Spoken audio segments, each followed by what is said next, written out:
Celebrando la graduación porque habéis conseguido, a través de todo el esfuerzo que habéis hecho, conseguir un título.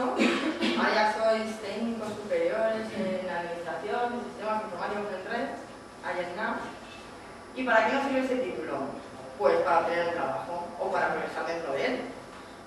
Bueno, buenas tardes a todos. Es un honor para mí estar aquí delante de vosotros y que de entre los profesores me hayan elegido. Y supongo que es una cuestión de edad, no de mérito propio ni académico, pero bueno. Y bueno, finalmente, una cosa que yo os he dicho a lo largo del curso, que siempre digo, y es que creáis en vosotros mismos y en vuestras posibilidades. Valéis mucho, siempre os lo digo, sois muy valiosos, sabéis muchas cosas, aprovechadlas bien. Y con esas tres cosas, si no conseguimos el éxito, por lo menos estaremos cerca y estaremos satisfechos con nosotros mismos. Os decimos hasta pronto, hasta cuando vosotros queráis, que sepáis que estamos aquí y que gracias y ha sido un placer disfrutar de vosotros.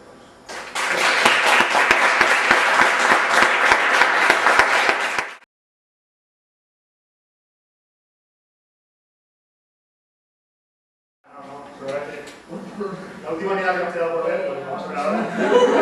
Gracias a Juan por sus apuntes, pues vamos a ver. Está subiendo los posts, como siempre. Vale. Hemos preparado una pequeña presentación para que tengáis un buen recuerdo del centro. Esperemos que no pase como que veis y que vaya a mitad la presentación, porque las cosas pasan.